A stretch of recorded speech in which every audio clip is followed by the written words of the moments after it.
Muito boa noite, bom dia, boa tarde, depende da hora que você está nos assistindo, mas esse é mais uma resenha no Confra da Bola. Eu estou vendo aqui o nosso Chico Lang com alguns problemas de internet, mas é da idade, né, Chico?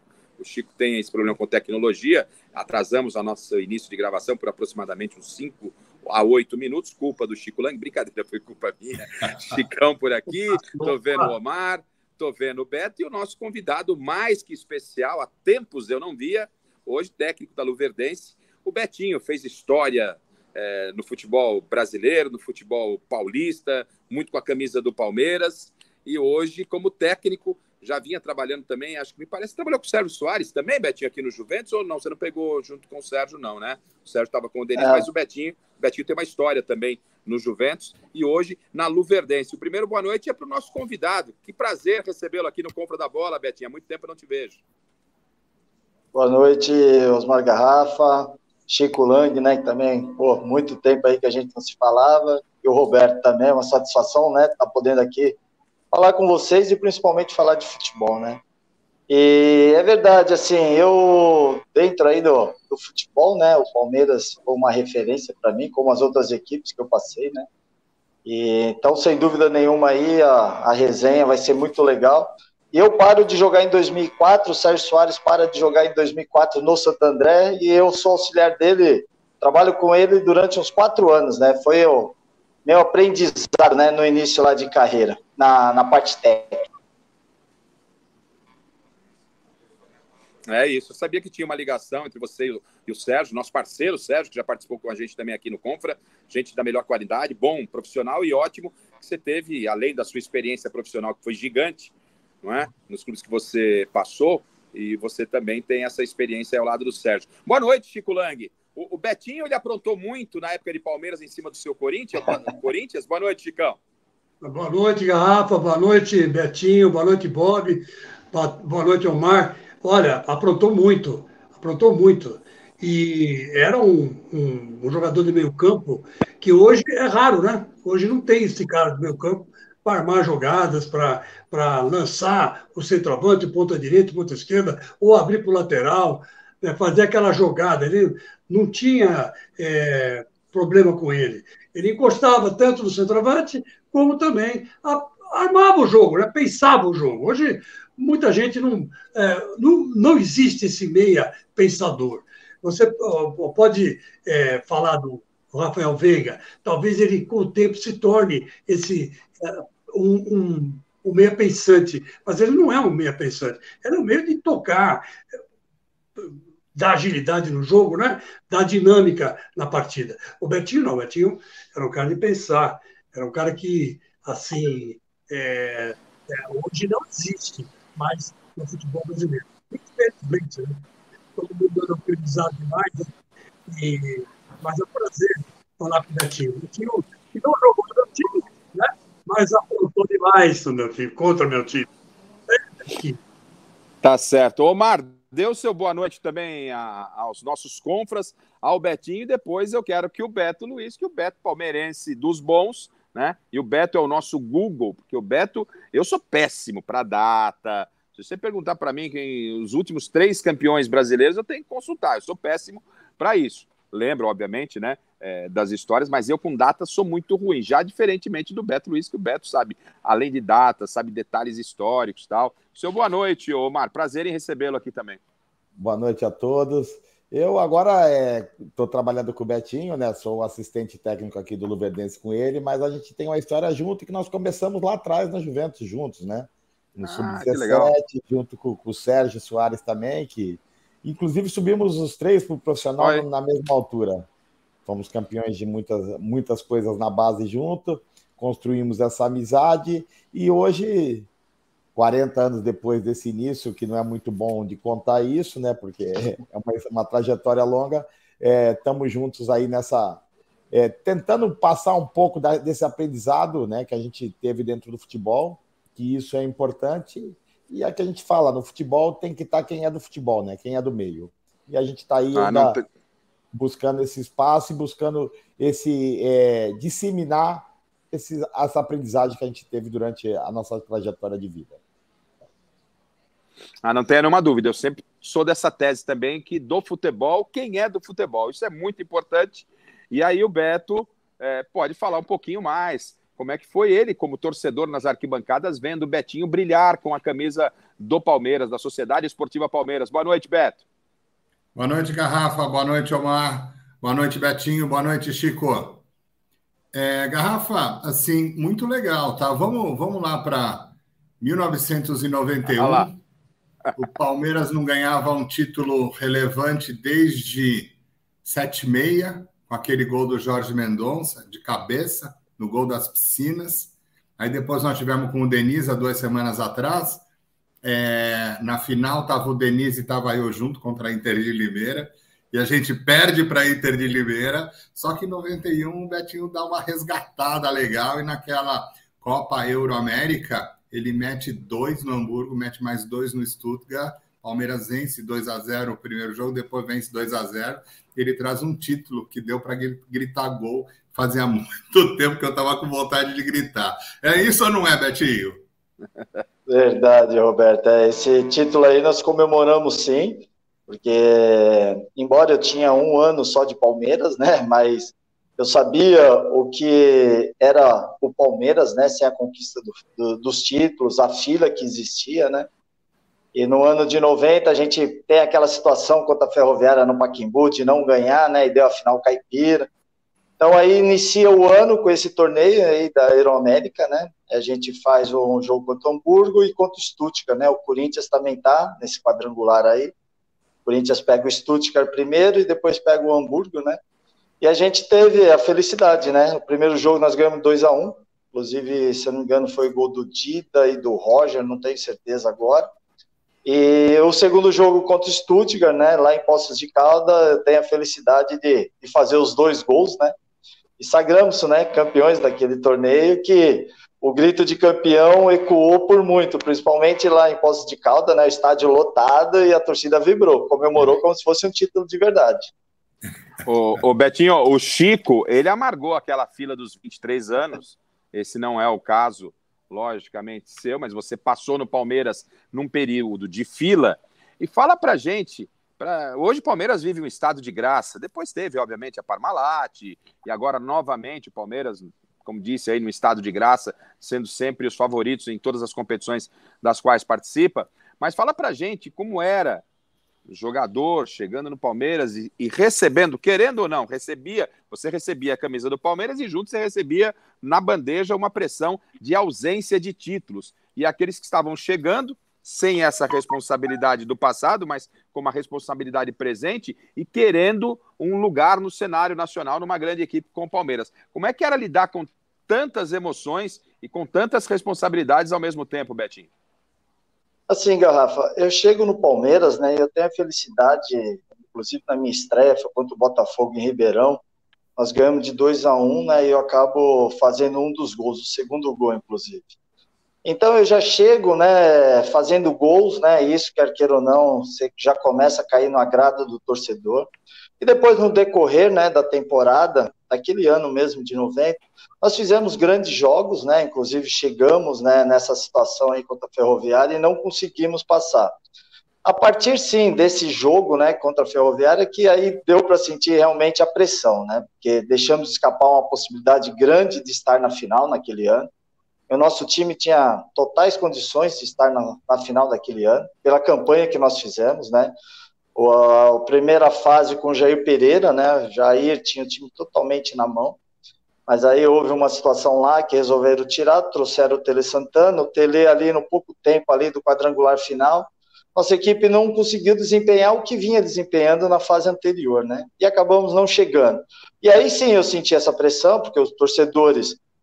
teve até aquele fato que não conseguiu chegar até a nós no jogo no Pacaembu, eles foram lá no Palestra Itália, né, e acabaram destruindo as salas de troféu, né, aí nós vimos realmente o quanto o torcedor estava angustiado, né, e principalmente revoltado. Então, a partir dali, sim, houve essa pressão, o dia a dia, né, dos conselheiros lá nos estacionamentos, dentro do Parque Antártica, a cobrança era muito grande, mas nós sempre procuramos, né, buscar buscar os resultados, né? E, consequentemente, ele não veio, né? Eu ainda até falo, essa conquista aí do torneio Euroamérica trouxe, sim, um alento muito grande, né? Porque foi uma conquista, né? E pela carência que se existia. Ô, Heron, fala um pouquinho pra gente de como a gente conheceu, obviamente, né, o Betinho como jogador, mais de perto, mais próximo da gente. Mas fala um pouquinho pra gente do Betinho como treinador, dessa parceria que vocês têm e estão aí caminhando e agora desenvolvendo já esse início de trabalho na Luverdense. O Betinho é uma pessoa muito tranquila, de fácil convívio, né? Na verdade, a gente tem que sempre ser o interponto, né? Quando ele tá calmo, eu fico um pouco mais nervoso. Quando ele fica nervoso, eu tento acalmar ele, porque a gente trabalha dessa forma para tentar buscar os objetivos. Mas o Betinho é um cara que se qualificou durante esse tempo, tem todas as licenças da CBF, que hoje é uma exigência. E aquilo que eu falo, que eu acho que todo treinador devia passar. Eu acho que o treinador, para chegar num ponto mais alto, ele teria que ter trabalhado na base. Eu acho que é muito importante você ter essa faculdade, porque todo profissional acaba tendo, primeiro, que se formar para depois ir ganhar dinheiro, né? Ele primeiro se forma em médico, depois faz a faculdade para depois conseguir os objetivos. E em todas as profissões você tem esse tempo de espera.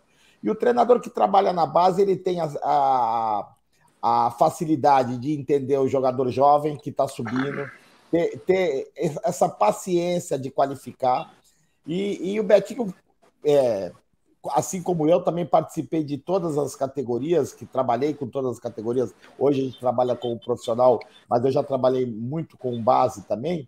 Isso é uma situação que ela é muito benéfica para o profissional. E aí você consegue extrair tanto do jogador mais qualificado, com uma história maior, como o do menino, aquele rendimento, né? Eu trabalhei 13 anos no Santos e falo isso com orgulho, porque lá a base é o que sustenta o clube. Os meninos da Vila lá, raio atrás de raio. Se não fosse isso, o Santos teria muito mais dificuldade, porque o Santos é um time grande numa cidade pequena. E talvez o único no mundo que consiga ter títulos numa cidade que não é capital. E só consegue esse sucesso através dessa formação, dessa colocagem dos jogadores dentro do profissional da base. E o profissional que tem isso, e o Betinho tem essas qualidades que eu mencionei, e facilita muito o nosso trabalho.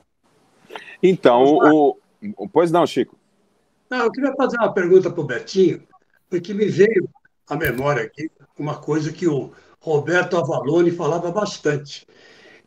Para o Roberto Avalone, o jogador técnico, o jogador cerebral, como você era no meio-campo, não dá um bom técnico. Eu falei, mas por quê, Avalone? Ele falou assim, não, porque ele acha que todo mundo tem que ter o mesmo futebol que ele tem, ou que ele tinha.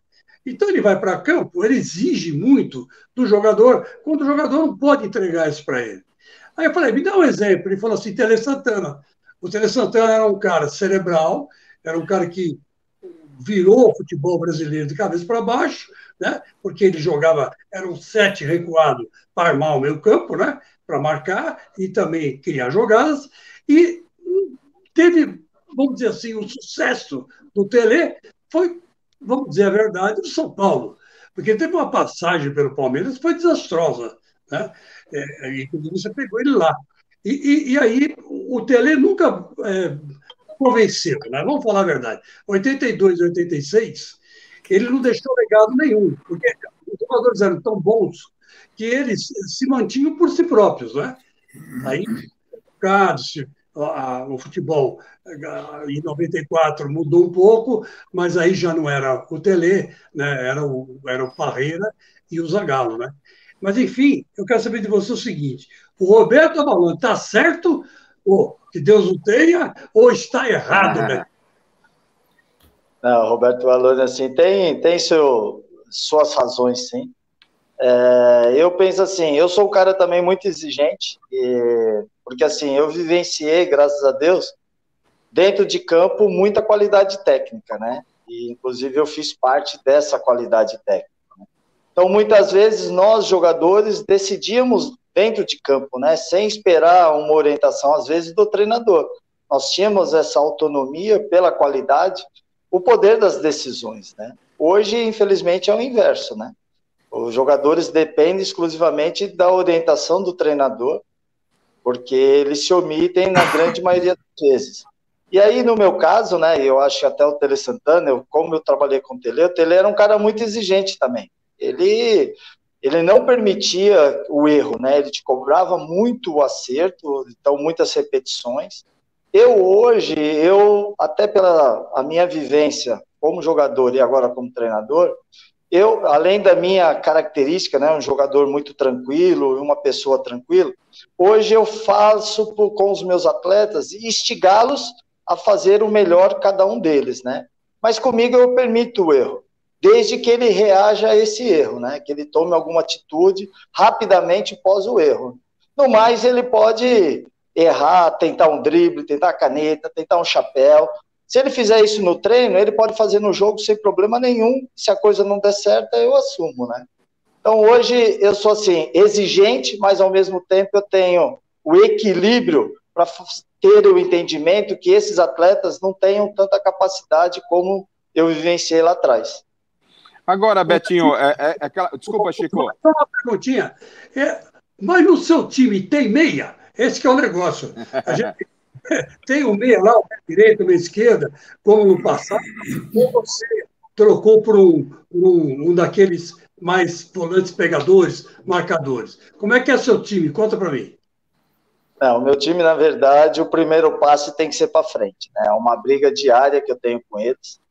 Pelas minhas características, como você falou, né? Eu sempre fui um jogador de jogar para frente, de buscar o gol, gostava de fazer gol.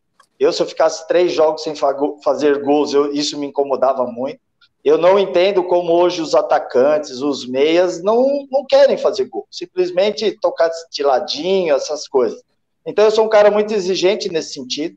E meu time tem que jogar para frente. Eu não abro mão disso e falo para os zagueiros, para volante, vocês estão aí para defender, se vira.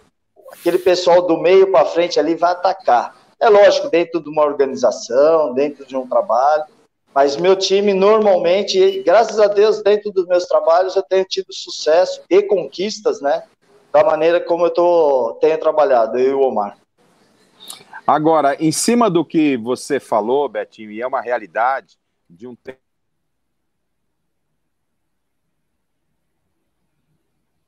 Opa! Osmar Garrafa, Voltou aqui, voltou. Então, a pergunta é a seguinte, Betinho, de algum tempo para cá, dentro do que você vinha respondendo, os jogadores, principalmente os jogadores brasileiros, estão muito dependentes da esquematização tática, são muito obedientes aos treinadores. E a gente não vê mais esse cérebro, como disse o Chico, como o Chico vinha colocando, a gente vê é muito raro você encontrar esse tipo de jogador. Isso é mais pela falta de qualidade ou pelo fato de que hoje em dia são aquelas 2 linhas, você tem que marcar o atacante marca o lateral, muita esquematização tática e pouca jogada individual. É por falta de qualidade ou porque todo mundo entende que se tem que se jogar a tática, o desenho tático de uma partida? Assim, Garrafa, infelizmente, né, essa geração e as próximas que vão vir, eles não vão ter a rua, né? Infelizmente, isso acabou. A rua foi onde eu aprendi a jogar bola. Eu tinha que me virar para dar um drible, para dar um chapéu, para me livrar dos grandões, né? Porque eu era pequeno, eu tinha que dar um jeito. E depois eu passo a ir para o Juventus com 17 anos, aí eu vou começar, você é ponta direita, você é centroavante, você é meio. Vou dentro da parte tática que o treinador quer que eu jogue, eu vou. Mas eu nunca deixei de assumir aquilo que eu tinha de qualidade, que era a busca do gol. Eu fazia o que o treinador queria, mas eu fazia mais porque eu queria fazer gols, né? Hoje, infelizmente, o atleta, né, e aí, como os mais jovens, o Omar citou isso, né, as categorias de base, Felizmente, as categorias de base vivem pelo resultado, né? Os treinadores que lá estão precisam ganhar, precisam vitórias, e aí se preocupam muito mais com a parte tática, né, individual dos atletas ali, do que realmente ensinar os atletas como cabecear uma bola, como chutar uma bola com a perna esquerda, com a perna direita. E os atletas chegam na equipe profissional, o treinador não tem tempo para poder estar ensinando isso, porque ele depende do próximo jogo, se ele não ganhar, ele está fora. Então, vamos o quê? Não podemos perder o jogo de hoje, vamos trabalhar com essas 2 linhas de 4, bem aqui embaixo, se der a gente sai no contra-ataque. Então, assim, uma série de fatores, né, que infelizmente fez com que o nosso futebol caísse, né, tecnicamente. Embora a gente ainda enxergue e vê, né, vira e mexe, aparecem jogadores com qualidade, novos, né, se despontando, só que infelizmente eles nem no Brasil ficam, né, rapidamente já vão para a Europa e lá eles passam a jogar como europeu. Aí é 1 toque, 2 toques, sem o individual, né, no caso hoje o Vinícius, alguns ainda conseguem se destacar, mas é muito pouco, né, e o menino que está aqui na base do Corinthians, São Paulo, Palmeiras, do Santos, ele quer rápido ir para a Europa. Ele não quer jogar no time que ele está. Era totalmente diferente da gente. A gente estava na base lá do Juventus, eu e o Omar, eu não via a hora de subir pro profissional do Juventus. Eu não queria estar antes no Corinthians, no Palmeiras. Eu queria primeiro me tornar um profissional, né? Então, infelizmente, assim, tem uma série de fatores, né, que fez com que a nossa qualidade. E um outro ponto, o jogador não se assume mais, infelizmente. E aí, Beto? Só para complementando, Osmar, enriquecendo um pouco o que ele está falando, a parte física, né? Hoje se dá muita ênfase à parte física. Então, o futebol de algum tempo atrás, a qualidade técnica prevalecia sobre a parte física. Hoje o que vale é a tal da intensidade, a tal da entrega, a tal do GPS, que o cara tem que bater 12, 13 quilômetros. E aí, na formação, e aí é uma crítica que eu faço e eu estou muito à vontade porque eu trabalhei muito com formação, está se preocupando com os resultados, com parte tática e parte física, quando que, na verdade, teria que se formar o jogador tecnicamente. Por isso que hoje os times não tem meia, não tem mais lateral que saiba cruzar, só sabe aquele que está engessado, que ele vem da base. Então, hoje, no nosso tempo, nós corríamos talvez 8 quilômetros, 7 quilômetros, mas jogávamos. Hoje o cara corre 13, 14, por isso que ele também não consegue jogar todo o jogo. Aí tem o tal do time alternativo, que você não consegue jogar quarta, sábado, correndo 14 quilômetros. Porque você não resolve o jogo tecnicamente, você resolve o jogo fisicamente. E isso aí decaiu muito a qualidade. E a gente que é um pouquinho mais antigo, né, fica saudosista de ver a qualidade. E isso também é um fator que, da minha opinião, que a formação ela deveria ser diferente. Ô Bob, depois de tudo que você ouviu aí, do que disse o Omar, o próprio Betinho, e um assunto que foi levantado pelo Chico nessa ausência de meias, isso é recorrente nas nossas conversas aqui no Confra, tem solução para isso, Beto, ou é um caminho sem volta? Não, eu acredito que tem solução, né? Porque, com certeza, o nosso futebol é diferenciado. Agora, é que a gente já conversou várias vezes aqui, acho que até o Chico falou sobre isso, a gente, e o Alê também, ele gosta de falar muito sobre isso, né, Garrafa? Que a gente perde, a gente tem a solução da história, mas a gente abre mão da solução. Então, a gente deixa o brasileiro diferente de ser brasileiro. A gente deixa o brasileiro igual ao europeu. Acho que até o Moraci falou isso na semana passada, que o jogador vai para lá, para a Europa, então, se ele vai para a Europa, ele tem que jogar como europeu. E ele vai muito cedo para a Europa. Então, ele tem que jogar como europeu antes dele fundamentar as suas bases, as suas raízes aqui no Brasil, né? Agora, o Betinho, ele falou uma coisa assim, bastante importante. Falou várias coisas importantes, mas uma em específico que eu gostaria de perguntar para ele. Betinho, você começou, se não me engano, você começou no Juventus, teve uma história com o Guarani, teve uma história com o Corinthians também, mas efetivamente Sim. Você vai para o Juventus, se não me engano, em 85, eu estou certo? Não, na verdade, eu começo no Juventus em 83, no estadual 83. Em Americana. No estadual em Americana, né? Nós disputamos, era um time amador de São Bernardo do Campo, né? Que eu morava em São Bernardo, Diadema ali.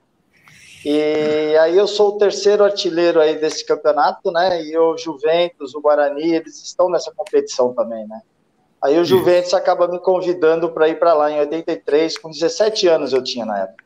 Então, você começa lá no Juventus com 17 anos em 83 e você comentou, você como técnico hoje do Luverdense, você comentou que o técnico ele não tem muito tempo ou não tem muita oportunidade de trabalhar fundamento, porque se no jogo, você falou agora, né? Se no jogo seguinte não ganha, tá fora, né? E agora, você que começou, não passou essa história toda de base, né? Começa com 17.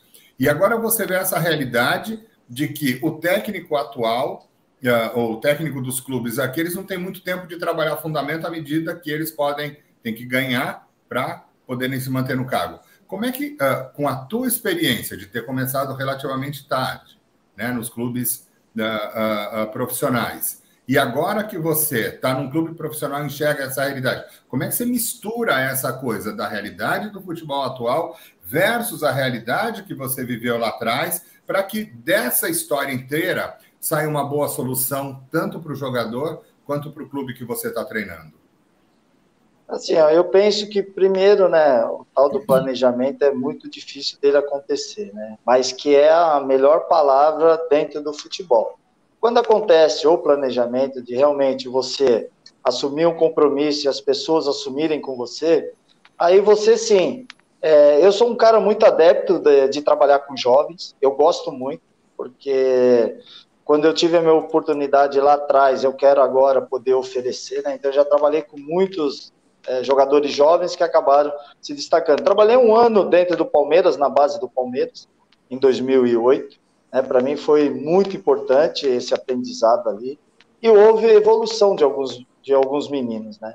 Hoje seria o meu entender isso, né? Por exemplo, eu hoje aqui na Luverdense, a gente está aqui na semifinal do campeonato, vamos ver o que acontece, a gente vai tentar brigar, acaba a competição, Betinho, e agora, para o futuro? Vamos continuar aqui com a gente, vamos fazer um projeto, a gente tem a ideia de fazer uma base forte, fortalecer, o que você pensa? Aí eu gostaria de participar de projetos assim, porque eu entendo que a base é a sustentação de qualquer clube, né? E para que a base aconteça, necessariamente necessita bons profissionais.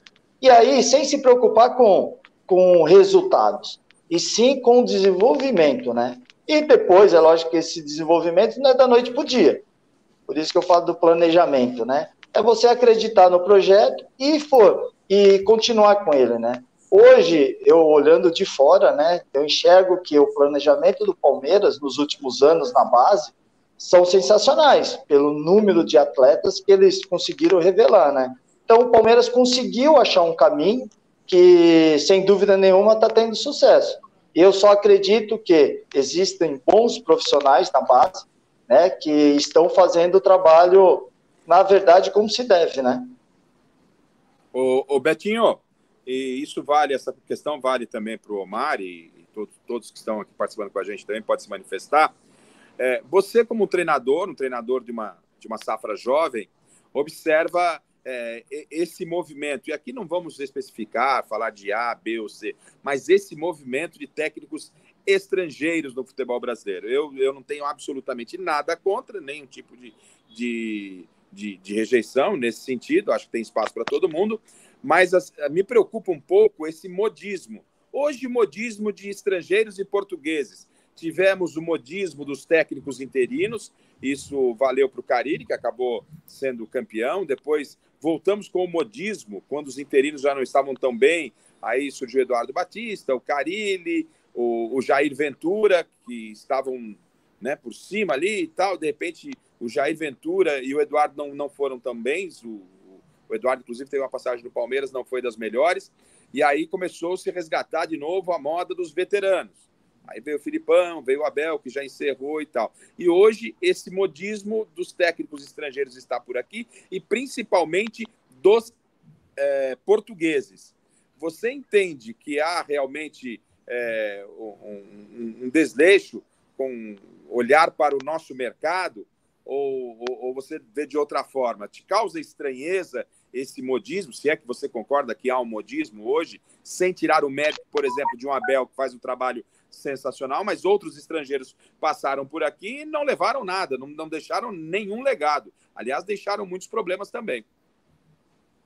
Assim, Garrafa, eu concordo com você. Da mesma maneira que os estrangeiros estão vindo para cá, eu também quero trabalhar fora do país, né? Então, eu acho que todo mundo tem direito, né? Desde que tenha competência, né? Como você falou.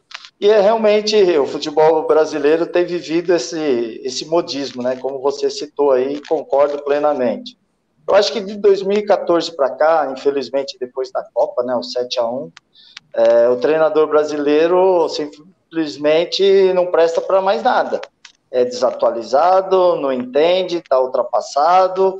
Aí começou a surgir na verdade, os cursos, né, da CBF são antigos, né, da Academy são antigos, mas depois de 2014 que começou a ter um direcionamento maior, né? Inclusive a CBF colocou como uma cláusula, né, que não tivesse a licença A, não poderia estar dirigindo as equipes de Série A de brasileiro, Libertadores, que não tivesse A Pro, e aí os treinadores passaram a fazer, né? Inclusive eu tenho também essas licenças, e estamos aí esperando, né, que realmente essas licenças nos abram mercados para fora também.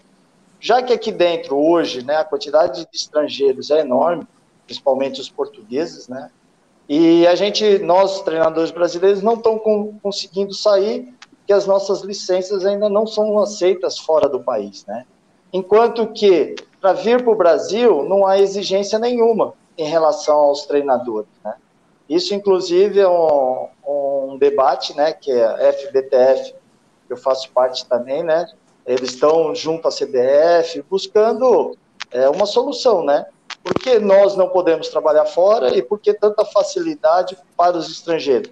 Não sou contra, né? Como mas você falou hoje, pelo menos direitos iguais, né? Exatamente, essa é a palavra. Como você falou, o Abel está fazendo um trabalho maravilhoso, né? E por exemplo, eu procuro tirar algumas coisas do trabalho dele dentro daquilo que eu consigo enxergar. Então, assim, existe todos os tipos de competência. No Brasil, existem excelentes profissionais.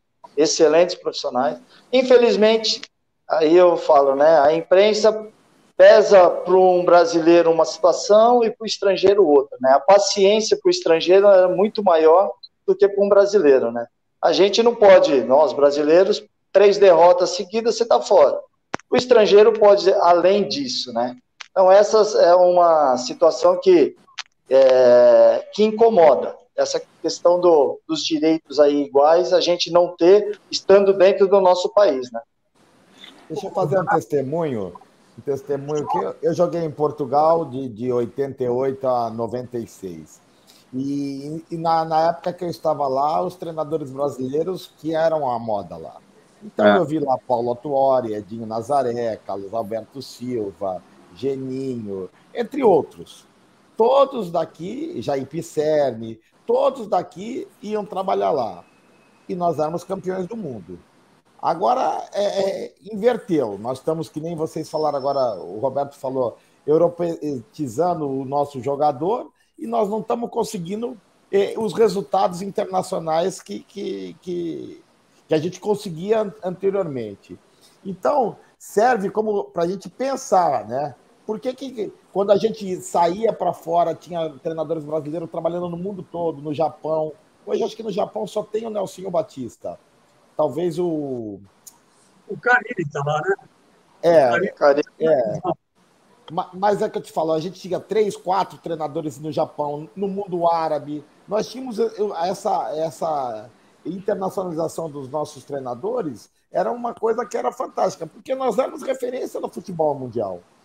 Nós éramos penta, só nós, o tetra e depois penta. E hoje nós estamos tentando essa dificuldade e o futebol sul-americano foi ganhar um título agora com a Argentina internacional. Faz 24 anos que a gente não ganhava Mundial, não ganha nem a Intercopa lá, a Continental de Clubes, Sim. E aí está mudando. E hoje nós vamos começar uma Série A do Brasileiro com 10 treinadores estrangeiros. E aí tem um estudo que esses treinadores têm muito menos tempo de atividade profissional do que os 10 que são brasileiros. A exigência que o Betinho falou agora há pouco, de capacitação e de experiência para os 10 brasileiros que estão na Série A nesse momento, ela é maior que a dos 10 que são de fora. Entendeu? Então, aí nós estamos mudando a história e estamos perdendo os títulos. É desproporcional, hein? É desproporcional, né, o Chico e Beto? Esse assunto é bem colocado aí pelo Omar e também pelo Betinho. Nada contra o técnico estrangeiro, mas, os estrangeiros têm mais facilidade, inclusive, olha só o que o Omar fala, que é importante uma avaliação. Os estrangeiros com maiores oportunidades aqui no futebol brasileiro. E, repito, não há nenhum, e tenho certeza aqui do Chico e do Beto também, pelo que eu os conheço, não há nenhuma rejeição de técnicos estrangeiros. De qualquer forma, essa é uma realidade do futebol brasileiro. E já que o assunto é técnico, quero colocar em debate com vocês o que a gente discutiu ontem no Mesa Redonda, e que é o fato da seleção brasileira ainda não ter técnico. Mas tudo bem, as eliminatórias elas estarão muito mais facilitadas para o próximo Mundial. O Brasil, que mesmo com o formato anterior, participou de todas as Copas, é o único país a participar de todas as Copas, então o Brasil vai se classificar e por isso não tem pressa. Eu penso diferente, entendo que a camisa verde e amarela, independentemente do momento difícil que passa a seleção brasileira, ela tem que ser tratada com muito profissionalismo. Essa história de, tudo bem, nós vamos aguardar então o Ancelotti, vamos, você tem que ter certeza que você vai ter o Ancelotti, se é para aguardar. Que garantia que nós temos? Talvez faça parte de um acordo, não pode revelar agora, mas a pergunta para vocês e começo aí com o Chico, e aí na sequência vocês já podem também cada um emitir sua opinião. O Brasil pode se dar o luxo de ficar esperando um treinador sem ter a certeza de que ele vai aceitar? E se a gente recebe uma banana do Ancelotti? O Brasil, com toda a sua história, como o país que mais títulos mundiais tem, em termos de Copa do Mundo, precisa passar pelo que está passando? Deveria já ter um técnico? Ou eu estou exagerando, Chico?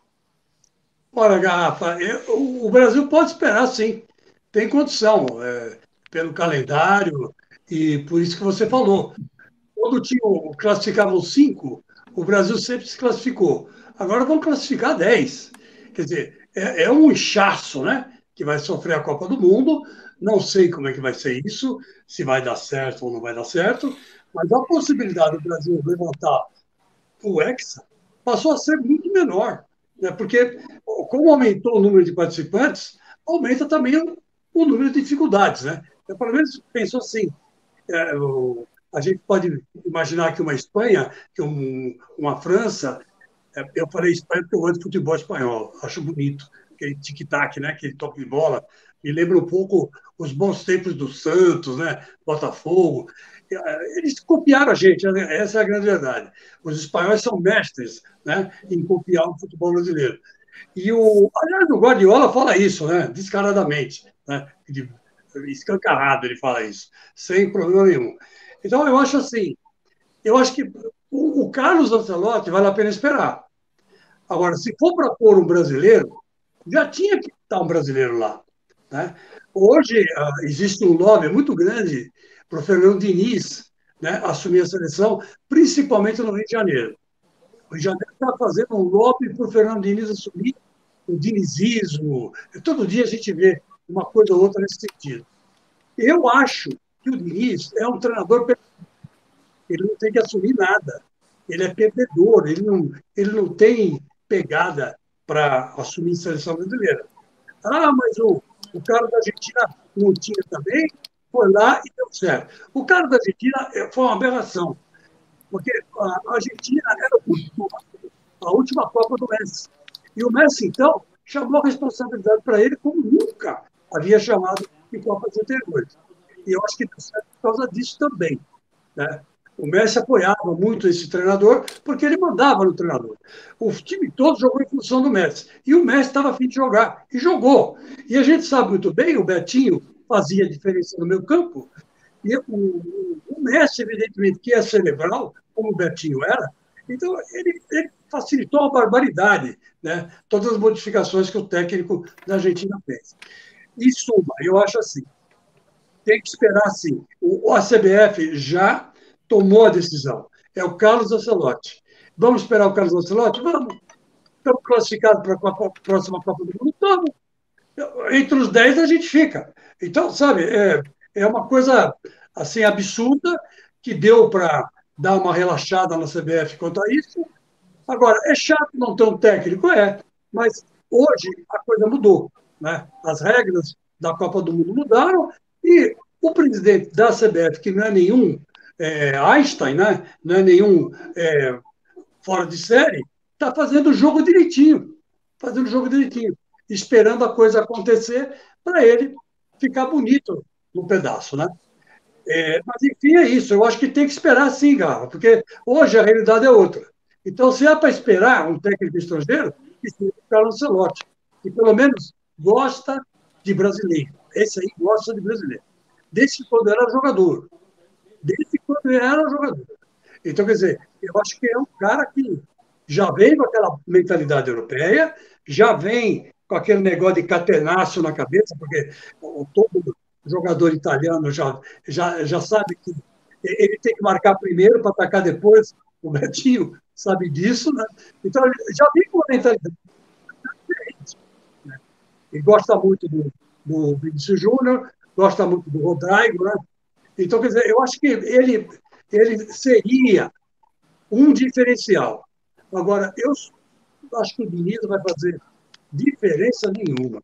Ou, se é para pôr no brasileiro, que seja o Dorival Júnior, que seja o Cuca, os caras mais experientes, caras que vão assumir, né, a responsabilidade. Na minha opinião. Agora, Diniz, não. E aí, Bob? Eu também estou com o Chico aí, eu acho que 6 meses em função de uma Copa do Mundo, né, que vai acontecer daqui a 4 anos, acho que não é tanto tempo assim para esperar, mas eu também não imagino que nós já estejamos fechados com o Ancelotti. Eu acho que pode estar em negociação e talvez, acho que ainda faltam alguns martelos aí para serem batidos, mas aguardar o Ancelotti talvez valha a pena. Também acho que se não fechar com ele, acaba porque não deu certo por uma situação de dinheiro ou porque não deu certo por uma outra situação. Eu também acho que se a gente colocar um brasileiro ou talvez até um outro estrangeiro, não vai fazer muita diferença esses 6 meses de preparação, principalmente porque eu acho também que a gente precisa dar uma descansada dessa Copa, que foi um fiasco para a gente, né? Como foi um fiasco o nosso jogo aí contra Marrocos. Mas aí eu tenho assim uma curiosidade muito grande. Pessoal, Betinho, Omar, Garrafa, Chico, vocês imaginam que venha o Ancelotti? Legal. Ele vai morar onde? Ele vai morar no Brasil e ver os jogos do Brasil em loco. Claro que ver jogo pela televisão dá, mas ver no campo é uma outra história, né? Você consegue ver mais no campo. Eu acho que tem muito mais refinamento numa análise quando a gente está no campo do que quando a gente está vendo pela televisão. Ele vai morar no Brasil ou ele vai morar na Europa? Legal. Como é que ele vai se relacionar com a CBF? Se ele morar na Europa, um relacionamento mais frio, mais distante. Se morar no Brasil, um relacionamento mais próximo, mais quente e sujeito a todas as coisas do futebol brasileiro. Sujeito a torcedor, sujeito à imprensa, claro, sujeito aos jogadores, sujeito à administração da CBF. Eu tenho uma curiosidade muito grande, se o Ancelotti vier, onde ele vai morar e como é que vai ser o relacionamento dele. Outra grande curiosidade que eu tenho é como é que ele vai jogar. Ele gosta do brasileiro, o Chico falou, mas ele é um europeu.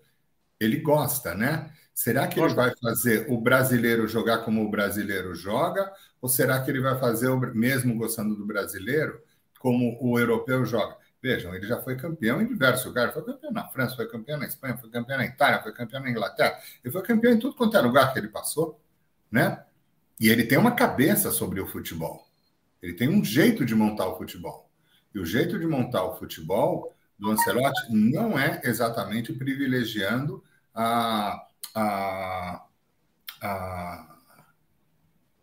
aquela sacada que o brasileiro tem. Será que ele vai falar assim, poxa, como o Chico falou, né? Poxa, que legal. Agora eu tenho a chance de usar sacada e de usar improvisação de uma maneira extrema como antes eu não tinha. Pessoal, eu tenho uma curiosidade muito grande. Eu acho que vai ser sensacional e pode ser um fato, eu acho que vai ser, né? De fato, um fato histórico ver o Ancelotti treinando uma seleção brasileira e nunca a seleção brasileira foi campeã com um técnico que não fosse brasileiro. Todas as vezes que nós somos campeões do mundo, era técnico brasileiro. Cara, vai ser muito legal essa fase que vai vir por aqui se ele vier para cá. Deixa eu falar um negócio para vocês, para contribuir porque a gente está falando, a gente conversa muito sobre isso, né? Porque você ser treinador de seleção, ele é diferente de você ser treinador de clube. E se você imaginar que os maiores treinadores do Brasil, que nem o Ederson disse que falou com o Guardiola, vamos assumir a seleção. Ele falou, nem pensar. A seleção brasileira disse que falou para ele. O Ancelotti nunca foi numa Copa do Mundo. Eu estou falando de alguns treinadores que, Klopp, nunca trabalharam com seleção. Porque você desenvolver um trabalho no clube, onde você está todo dia com os jogadores, você tem um desenvolvimento do trabalho, você consegue disseminar as suas ideias, é diferente de você ser treinador da seleção brasileira ou de qualquer outra seleção, que você se apresenta em algum lugar do mundo, treina 3 dias, faz um jogo e só vê o jogador daqui 2 meses. Então, isso é importante que a gente registre, porque depois vai cobrar uma poxa, mas no Real Madrid ele está 2 anos. Todo mundo elogia o trabalho do Abel Ferreira, e eu também não posso não elogiar por conta de tudo que ele vem feito, mas ele está 3 anos no Palmeiras. Esse ano o Palmeiras não contratou nenhum jogador. Você sabe que está fora do... Então, os jogadores que já estão lá sabem exatamente o que é para ser feito. E no primeiro ano chegou a decisão do Campeonato Paulista, Omar, mas quase não classifica por desconhecimento do Abel. O Abel chegou aqui, não conheço direito esse Campeonato Paulista, o Betinho que não me deixa mentir, nós também já com uma certa idade, eu, Roberto, o Chico e você, a gente sabe qual a importância do Campeonato Paulista, importância que para o Abel, e não é uma crítica a ele não tinha nenhuma noção do que era o Campeonato Paulista. Não, ele foi colocando uma garotada e quase não classificou. E ele perdeu 3 finais nos pênaltis lá, de Supercopa, de não sei o que lá, que talvez fosse um treinador brasileiro não tivesse continuidade. Sim. Todo mundo no futebol fala da situação do Tite, que perdeu para o Tolima, e que qualquer outro dirigente teria mandado ele embora e ele se torna campeão do mundo no outro ano. O trabalho é continuidade. Quem pense que vai mandar 10 treinadores embora num ano, e o Juventude, o ano passado, mandou 5 treinadores embora, mas ele foi rebaixado. Não adianta você trocar 5 treinadores se os jogadores são os mesmos. E a gente tem que ter essa ideia que o Ancelotti vai vir aqui e vai treinar 3 dias para jogar um jogo contra o Marrocos, contra quem é que for. Vocês acham que ele vai conseguir desenvolver todas essas ideias? Então, é diferente ser treinador de seleção para treinador de clube. Tem que ficar bem claro isso. Ô Betinho, e você pode alinhavar, e veja só, né, que assunto que a gente está debatendo aqui em 2023, e na sua época de jogador, você, Omar, e isso não faz tanto tempo assim, mas era inadmissível se imaginar um estrangeiro dirigindo a seleção brasileira. E a gente está falando de um técnico que nunca, como disse bem o Omar, nunca foi à Copa do Mundo com uma seleção, não vive no nosso país, obviamente por ser estrangeiro, e viria para uma situação completamente distinta, que é essa de estar com os atletas, e o Ancelotti é um vencedor, dispensa a apresentação, mas ele tem o dia a dia, tem o olho no olho. E você não conhecer o país, você nunca ter disputado uma Copa do Mundo, você não ter contato diário com os seus atletas, assumir nada mais, nada menos que uma seleção brasileira. Você acha que isso é possível? Que isso é um desespero de nós brasileiros? Como é que você enxerga essa possibilidade? O Ancelotti ou um outro estrangeiro, que não o Abel, porque o Abel é um estrangeiro, mas já atua no futebol brasileiro, né? Um estrangeiro mesmo, assumir a seleção brasileira. Acho que a gente nunca pensou que fosse falar sobre isso um dia, né, Betinho? Verdade, Garrafa. Porque, assim, aquela situação que eu falei, né? A qualidade técnica que nós vivenciamos era impressionante, né? Então, os treinadores brasileiros que assumiam a seleção, ele acompanhava todos os jogos dentro do Brasil, né? Ele montava 2, 3 seleções assim tranquilamente, né? Para se competir, para se fazer uma preparação, né? Agora, né, dos últimos anos para cá, a situação toda, né? Jogadores saindo cedo do país. Fica-se poucos jogadores com qualidade dentro dos clubes, né? E aí, sem resultado, sem conquistar a Copa do Mundo, aí agora essa conversa de estrangeiro. Voltamos a dizer, ninguém é contra estrangeiro. Mas desde que o cara tenha competência, capacidade. O que o Omar falou sobre Ancelotti e Guardiola, primeiro, será que esses caras querem assumir uma seleção? Esse eu acho que é o ponto principal, porque entra tudo aquilo que o Omar falou. Ele não vai ter contato com os jogadores, ele pode adorar o futebol brasileiro, mas ele não conhece a verdadeira raiz do futebol brasileiro, como o futebol brasileiro se encontra hoje aqui. Então, será que ele vai estar aqui dentro do Brasil? Ou ele vai colocar os auxiliares dele, porque a gente sabe que na Europa, Guardiola, Ancelotti e outros, eles são os managers. Quem dá treino são os auxiliares. Ele só comanda tudo e no dia do jogo ele vai lá para dentro. Então, quer dizer, é ele que vai assumir a seleção ou são os auxiliares que vão fazer todo o trabalho, vai ter esse contato com a CBF, vai morar onde? Então, assim, é uma série de fatores que tem que se pensar. Mas é lógico que, nesse momento, a CBF não quer saber disso. A CBF precisamos colocar no estrangeiro, porque tem muitos anos que a gente não conquista. Tipo assim, vamos lavar as mãos, como muitos dirigentes na hora de trocar um treinador, mas por que vai trocar? Ah, não, a pressão é grande, o resultado não veio, mas e o trabalho do dia a dia, o planejamento? Ah, não, isso daí, vamos tirar a pressão nossa e vamos trazer um novo treinador. A CBF está vivenciando esse momento. Para, entre aspas, estamos aqui contratando um treinador estrangeiro, é o que a grande maioria aí do povo brasileiro, da imprensa quer, e pronto. Aí depois a gente vê o que acontece. Infelizmente é assim hoje o nosso futebol, né? As pessoas tomam decisões simplesmente por questão do resultado. Não pensam no futuro, não pensam realmente a melhor coisa para a seleção brasileira. Primeiro, eu acho que deveria contratar, primeiro, um executivo, né, que realmente entenda do futebol, para depois pensar o que nós queremos para a nossa seleção brasileira. Resgatar o que nós temos. Então, acho que esse perfil desse treinador aqui cabe para isso. Esse daqui já não cabe. Primeiro ter uma discussão em relação a isso, para depois sim apontar, não, esse treinador, nós temos grande chance de resgatar o que nós queremos no futebol brasileiro. Mas, infelizmente, as decisões não são assim. É o presidente que vai tomar por uma vaidade própria, no meu entender. Bom, é bom conversar com quem é da bola, e o Chico quer falar, porque eu vou só para encerrar, Chico, você pode dar o seu destaque final, mas é bom conversar com quem é da bola, e esse era assunto para mais de metro, né? Tem muita coisa para a gente falar, mas eu vou liberar o Bob também, e o Chico já no seu destaque final, e depois a gente se despede do Omar e do Betinho. Pois não, Chico? Então, quero dizer o seguinte, eu tenho conversado muito com o Miller. O Miller jogou contra o Ancelotti, quando o Ancelotti jogava, né? O Ancelotti era um cara de meio campo, né? Diferente de você, né, Betinho? Não era aquele cara que criava, mas era aquele cara que marcava. E marcava bem. E ganhou títulos, e mais títulos como jogador. E o Miller fez amizade com ele quando ele jogava. E o Ancelotti dizia para o Miller o seguinte: vocês, brasileiros, são diferentes. Vocês têm a magia de ser diferentes.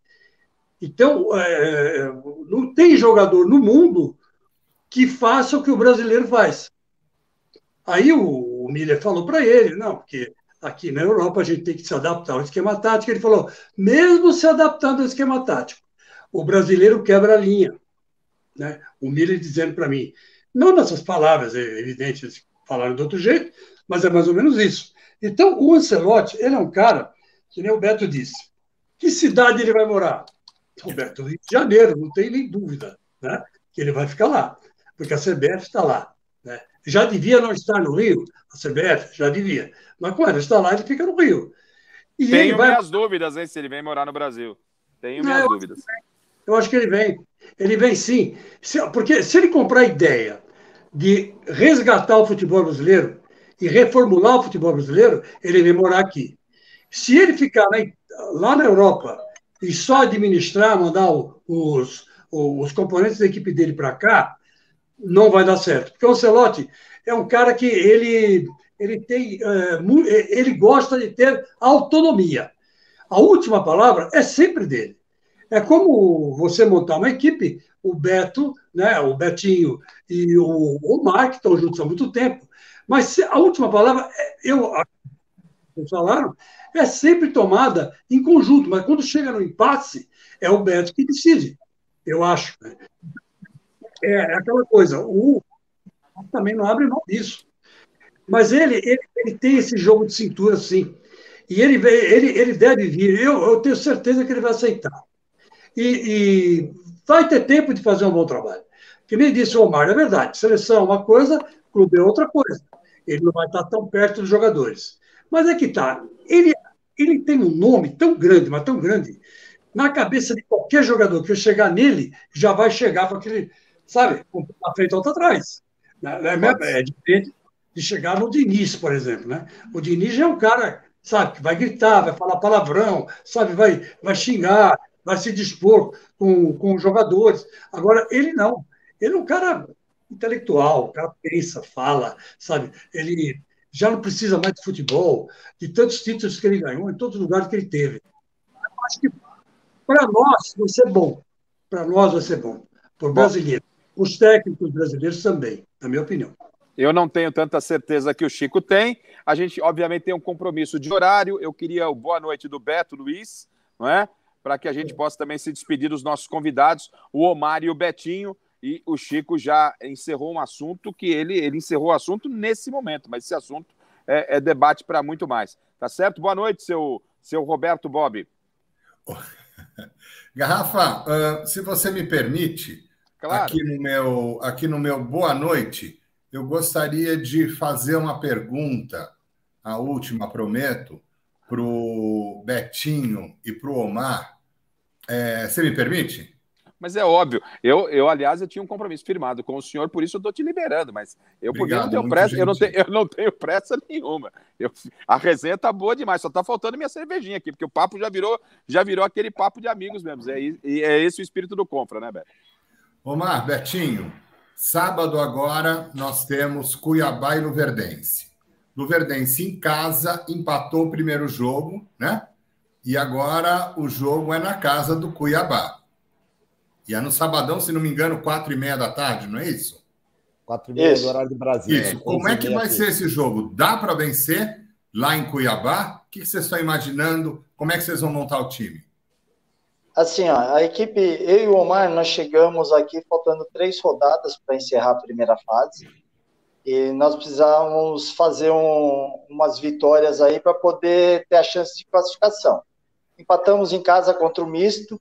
Aí fomos jogar a Copa Verde, ganhamos do Interporto, empatamos com o Vila Nova fora, fomos eliminados, e na volta pegamos o Cuiabá. E perdemos de 5-0 esse jogo, né? Foi um jogo, assim, difícil para nós, mas tem uma série de fatores nesse sentido. E fizemos o último jogo contra a Academia, ou a gente ganha, ou a gente seria rebaixado.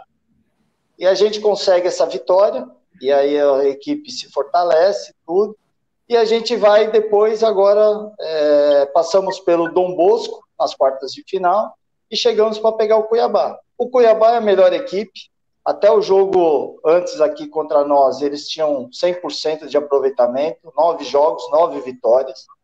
É um time muito bem treinado, de muita qualidade técnica, com bom entrosamento, inclusive. e nós fizemos um bom jogo aqui. Eles tiveram a chance deles, nós tivemos a nossa. Em alguns momentos eles foram superiores pela qualidade. Então a gente deslumbra um jogo muito difícil, mas como eu falei para os atletas, né? Esse ano as zebras, né, nos estaduais estão com muita frequência, né? E hoje, sem dúvida nenhuma, nós somos uma zebra, se caso não passarmos por ele, né? Por tudo as dificuldades aqui do Luverdense agora.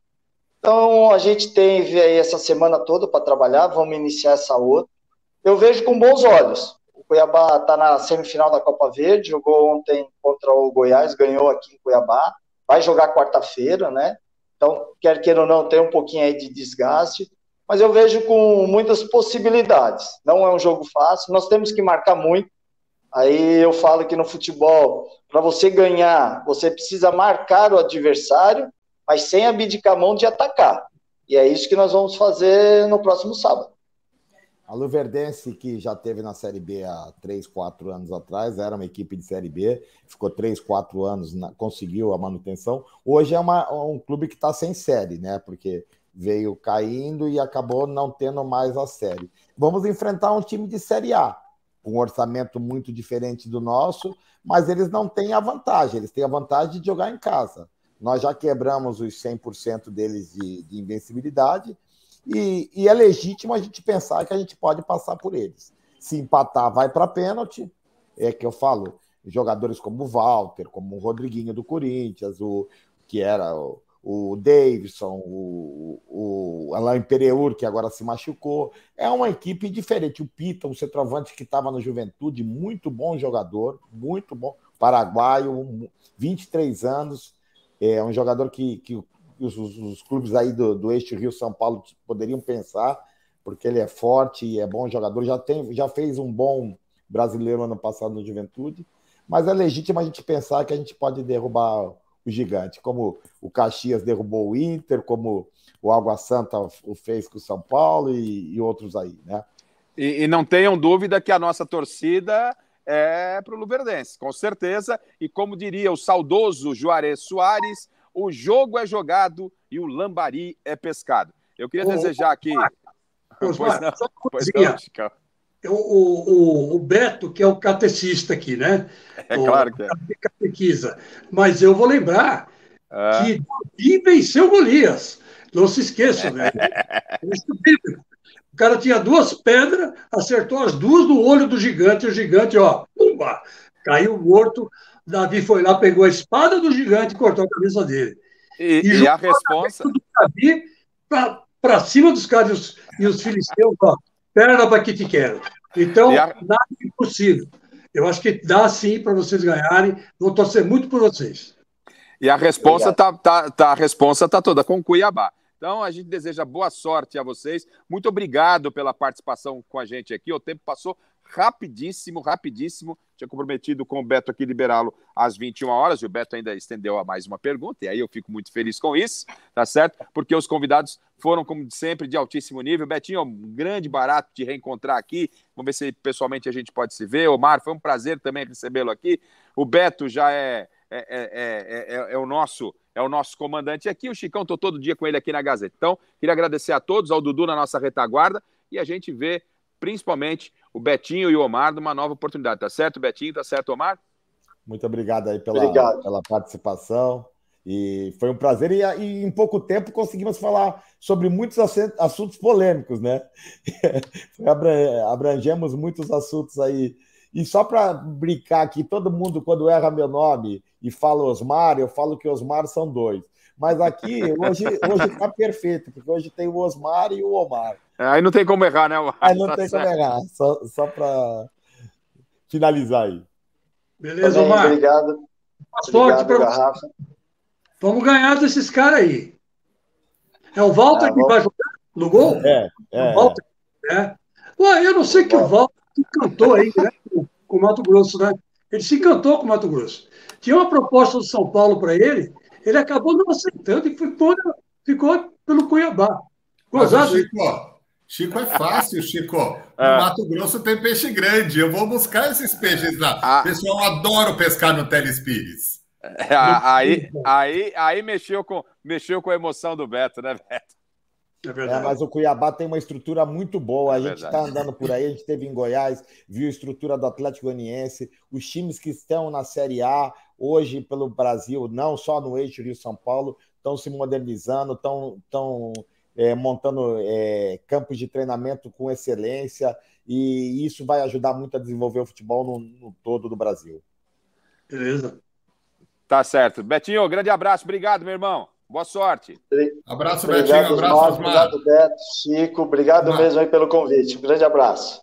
Até a próxima. Valeu, rapaziada. Betinho, abração. Garrafa, Obrigado. Chico, legal ver Dudu. vocês. Abração. Grande, Beto. Um abraço. Bom, França, até já. Até já.